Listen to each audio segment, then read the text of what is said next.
Let's talk about the limit of a rational function. So what I'm going to do, I'm going to consider a rational function. So let Rx is a rational function, right? So if we want to define a rational function, I will write Rx is equal to Px over Qx, right?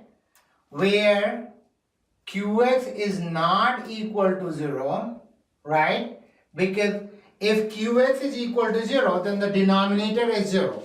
And for zero denominator, function cannot be a rational function. So Qx cannot be equal to 0. Where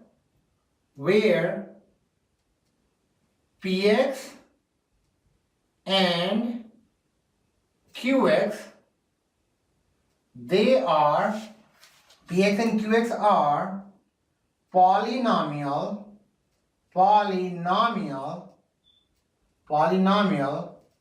functions, right?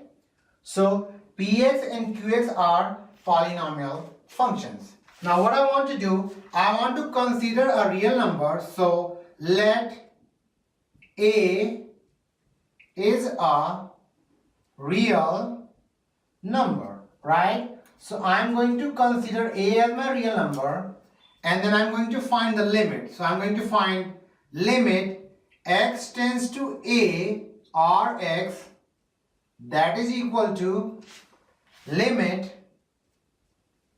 x tends to A, my Rx is Px over Qx, so I will write Px over Qx, right?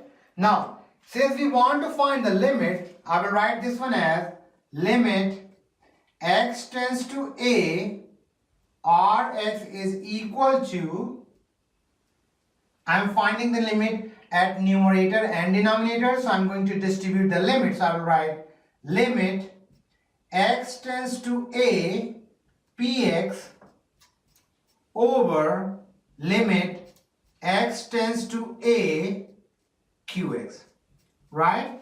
Where limit x tends to A Qx is not equal to 0, because if it's equal to 0, then we cannot find the limit of a rational function. Alright, now let's consider an example. So my example is, I have a rational function. I'm going to consider a rational function Rx, and let that rational function is x cubed plus x squared plus 7 over x plus 3, right?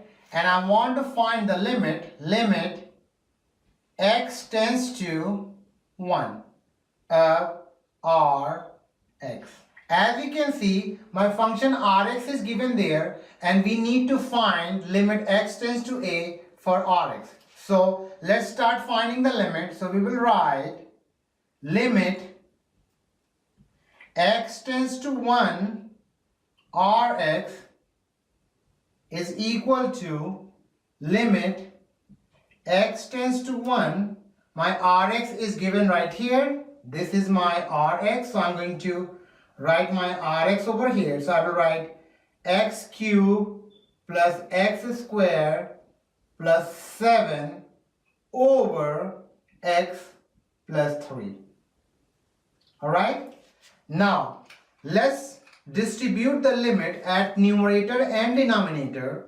And if we do that, we will write limit x tends to 1.